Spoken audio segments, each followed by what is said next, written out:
Good afternoon, good evening, good morning. The political drama in Zimbabwe continues. One faction of the all-powerful war veterans has come out and said Mnangagwa must go, he's corrupt, incompetent, he's a tribalist, etc., etc. What is interesting here is, of course, the mud is sticking purely and simply because Comrade Gesai and his friends are saying the truth. The nation is in serious economic trouble because the economy has all but collapsed. Mnangagwa, when he took over in 2017, he came on the ticket that he was going to revive the economy. Well, he has failed to do so. And so these accusations, as much as you would want to pretend they are not true, everybody knows that they are true. Here is a video of one of Mnangagwa's supporters trying to tell a different story. All I can say is that some of the intelligence which is being given is definitely wrong. He mentioned the other day that my son was incarcerated by the president. It's not true. I told you, I had an interview with you today. I know who was behind the incarceration of my son in a false incarceration in May last year. And I know why the reasons why it was being done, the political reasons why it was being done. The president had nothing to do with it.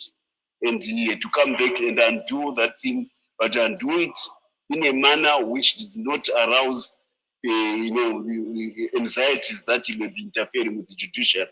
So it had to be a long drawn-out affair. But me, my wife, who is the Minister of Women Affairs, we know that the president had nothing to do with it. So Bombshell is wrong. Comrade Bombshell is wrong to try to accuse the president. It's not true. Rather, the people who are telling him to go on television are the ones who are behind the persecution of my son. So I'm surprised for a field combat officer. He normally has got very good intelligence because he wouldn't have survived the war as a guerrilla fighter if his intelligence was fought. I don't know why he is being misled by being given chicken feet. It's in intelligence per circles. What is being given is called chicken feet. That my son was incarcerated by the president and that I should not have a relationship with the president because he incarcerated my son. So, well, what do you think of that one, Ben? Good day to you and good day to our viewers. Thank you for joining us.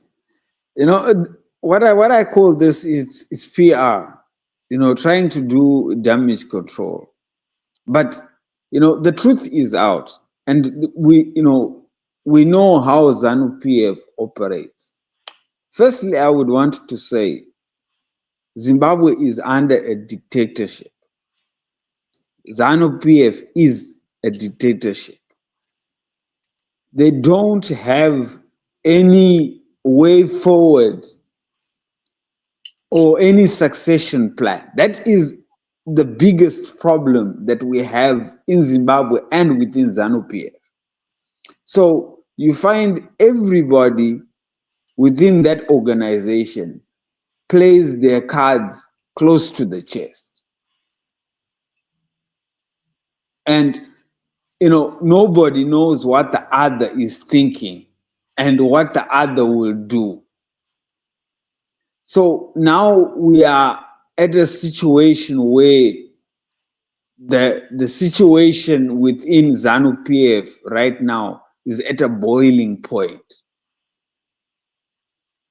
It's divided for Chiwenga and for Mnangagwa. And everybody now within the ranks is choosing sides. And this is basically what is happening. And you know, I don't see a way out. Basically, it has to go into a full-fledged war, and I can smell a coup on the horizon.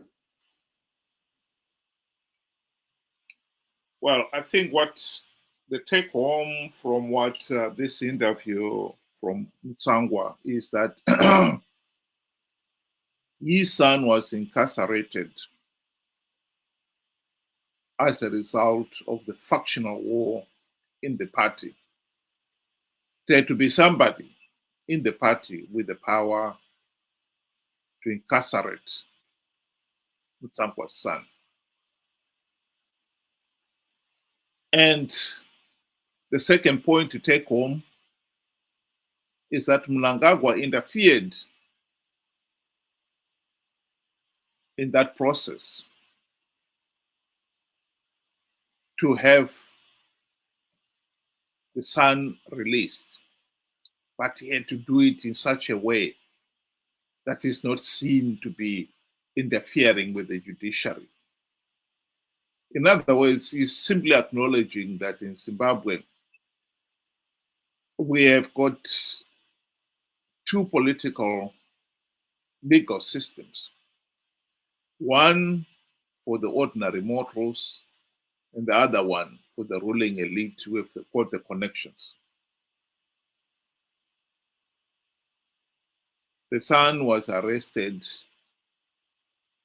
and had a case to answer, but he didn't have to answer it because the president interfered and got him released. This is something we already know in Zimbabwe. Everybody is now well familiar with the phrase catch and release.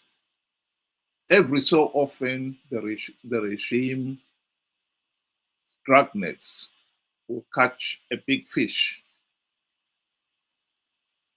And instead of the individual facing justice, they are quickly released. They're only kept in for a few days, and some of them, they don't even go to prison at all. They are released. And then the whole case is forgotten. This has undermined, of course, confidence in the judiciary and confirmed this idea that in Zimbabwe, those with the right political connections get away with murder.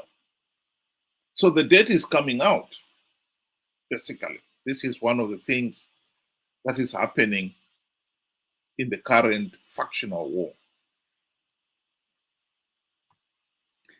Yes, I agree with you. I mean, once you are under ZANU PF's wing, you are basically untouchable. You're protected by the powers that be. I mean, the minister Ziambi came out saying that, Comrade Gezai has got, pending warrant of arrest and court cases. And he was actually saying that he needs some of, the previous cases to be reopened because they were not, dealt with properly.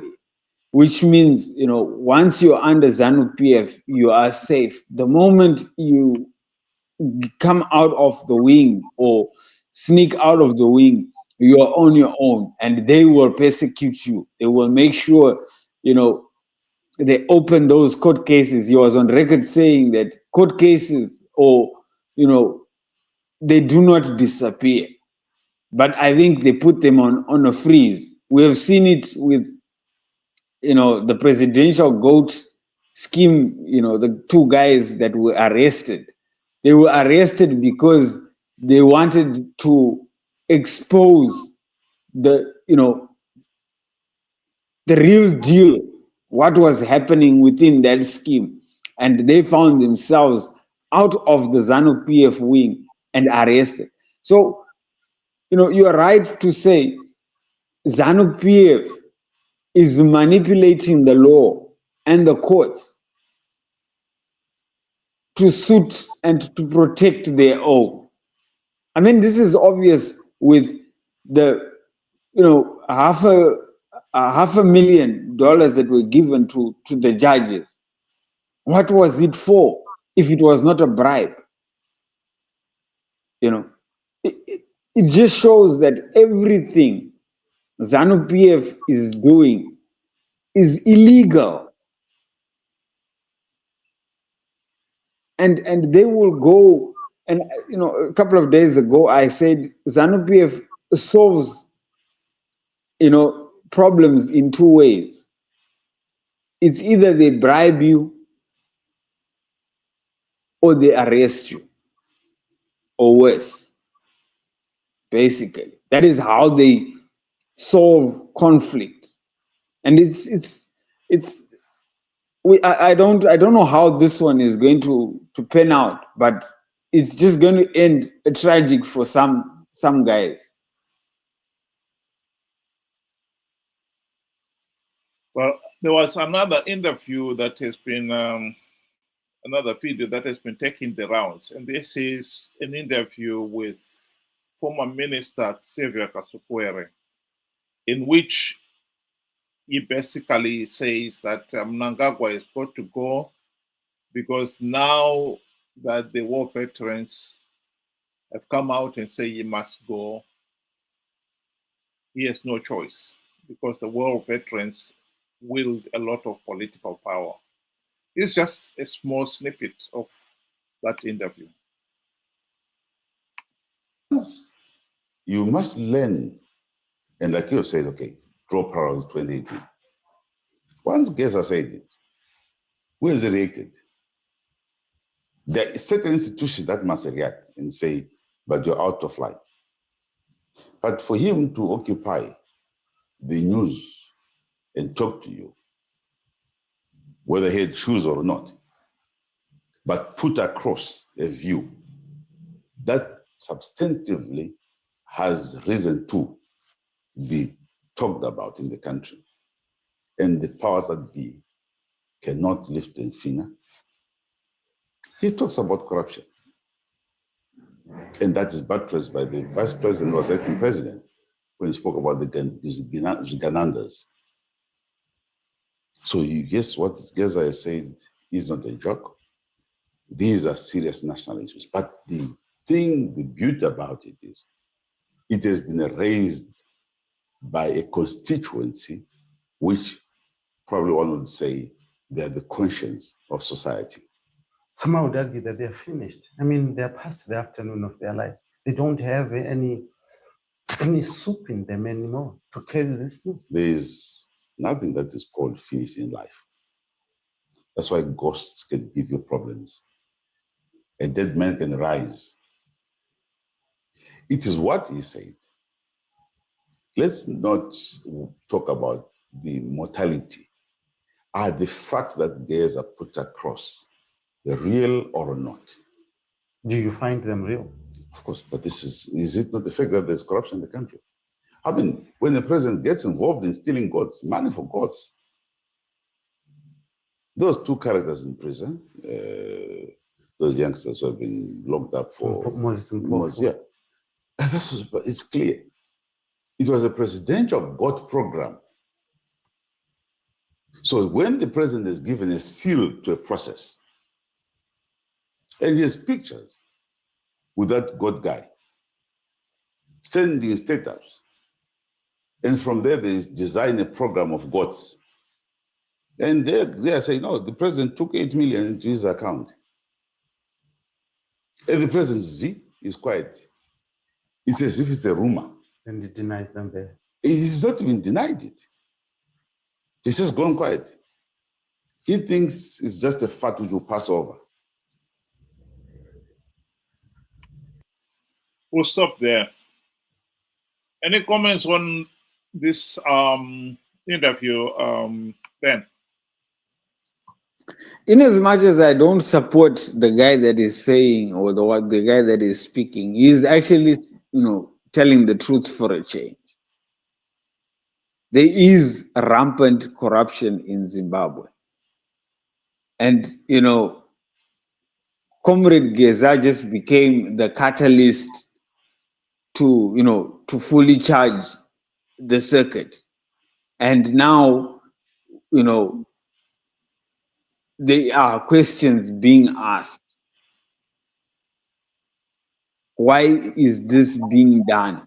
Address these problems. And unfortunately, the president, because he is in it so deep, he cannot go and now stop corruption that he has taught the youngsters to do. We know what has been happening. It's now deep, rotten within the whole institution. You cannot stop anybody anymore because it is now a way of life within Zanu PF. So I don't see anything wrong with what he is also saying. It's true. It's very, very true. Corruption, is at an unprecedented level right now.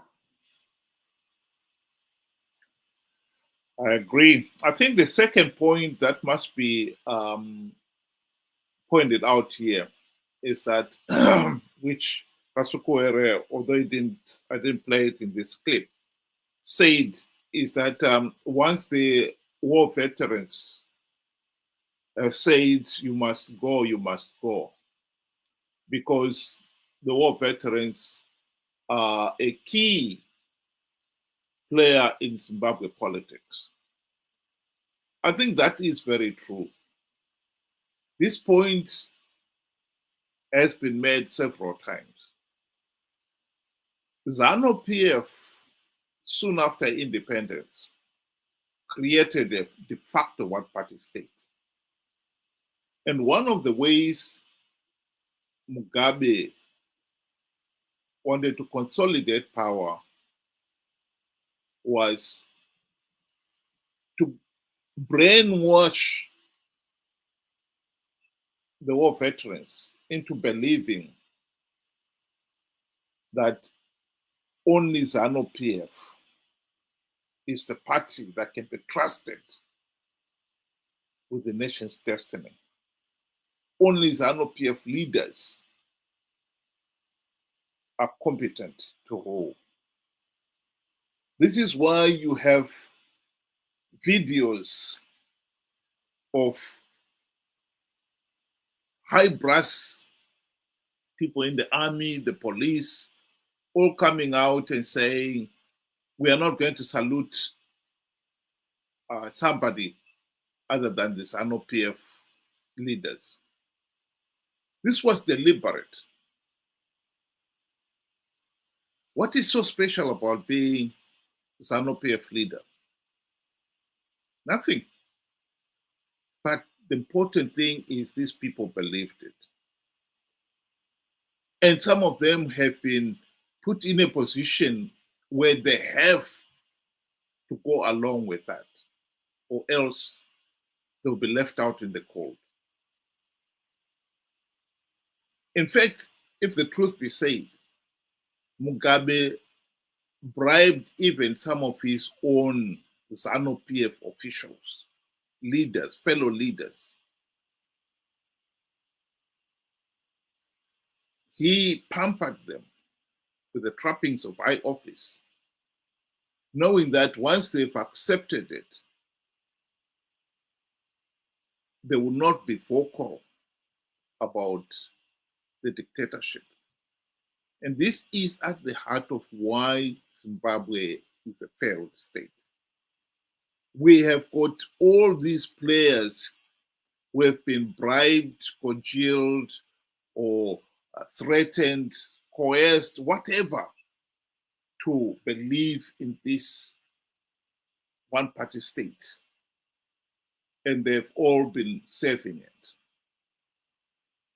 And I think in this case here, we have got it repeating itself.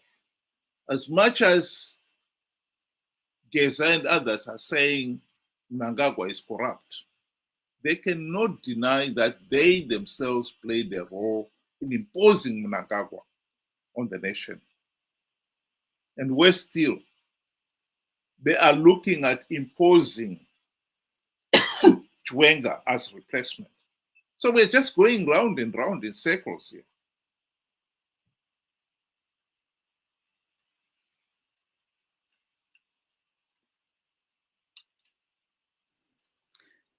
I agree with you there. In conclusion, I would want to say, in as much as there is, a lot of talk about this Zanu PF infighting and who will emerge victorious out of this, I must say, either way, whether Mnangagwa continues until 2030 or Chiwenga manages to outmaneuver Mnangagwa, both ways it's not going to work out for Zimbabwe.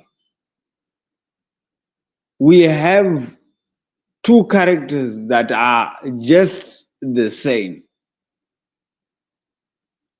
Ruthless, they don't worry about the people. They're not by the people, and hence they will not be for us. Our battle is to find a way to end a dictatorship that has worried us for 45 years. That is our primary problem. These are just side shows that are meant to, take our focus away from the true show. The true show that Sadek said our elections were not free, fair, and credible. And that needs to be sorted out before we even think of going into another election. That is the main problem that Zimbabweans out there need to find a solution to. And they made that even easier by giving us recommendations on how to fix our problem. All we need to do is take those recommendations and present them as the solution. And then only then Zimbabwe can find democracy and finally get ourselves rid of all this mess. That is the only way. We may try and do all this coup after coup. It will not bring out any favorable result for any one of us, because we still will not have a meaningful say in the democratic, process or the running of Zimbabwe. Thank you.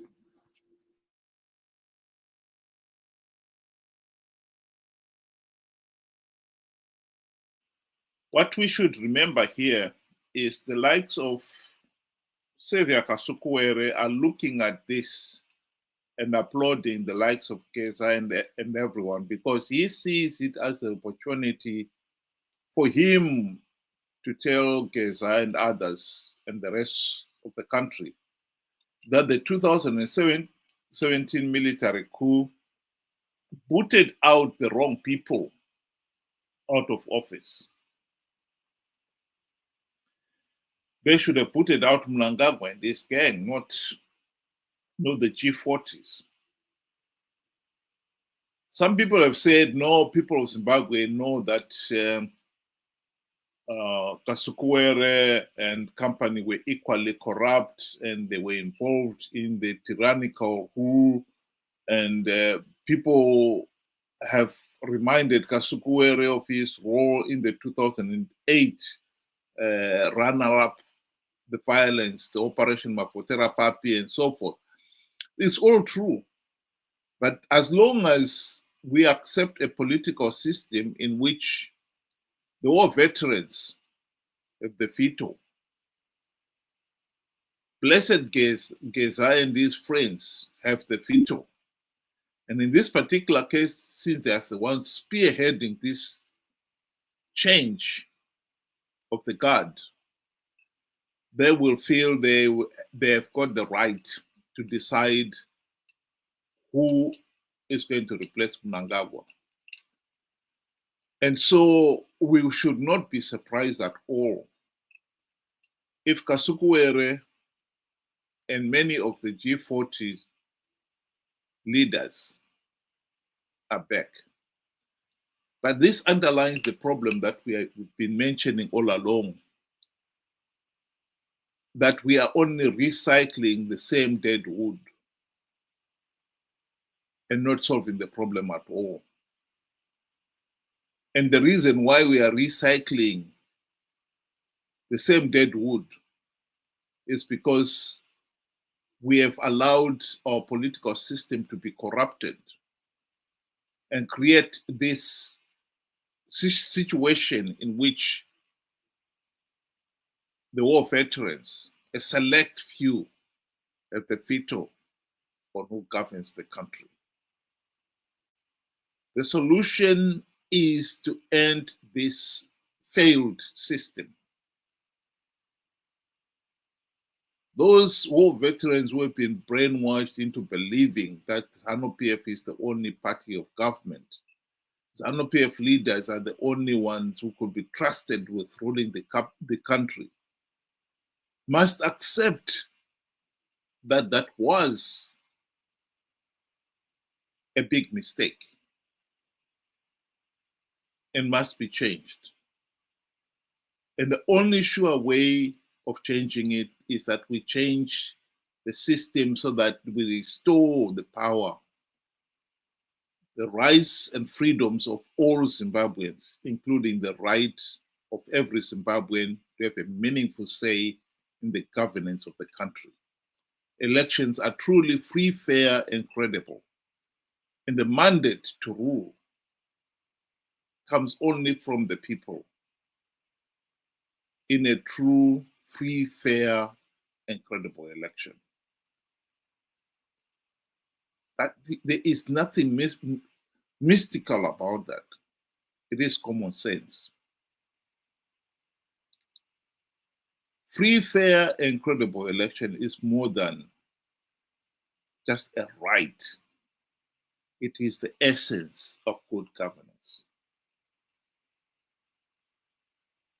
And as much as Blessed Geza and others would want to feel that they want to hang on to their privileged position where they've got the veto, they've got also to accept that after 45 years of rigged elections, they have exercised the veto and it has failed to produce a competent government. Thank you very much, those of you who were able to join us tonight. I hope you'll be able to do it again tomorrow, same time, 6 o'clock UK time, 8 o'clock Zimbabwean time.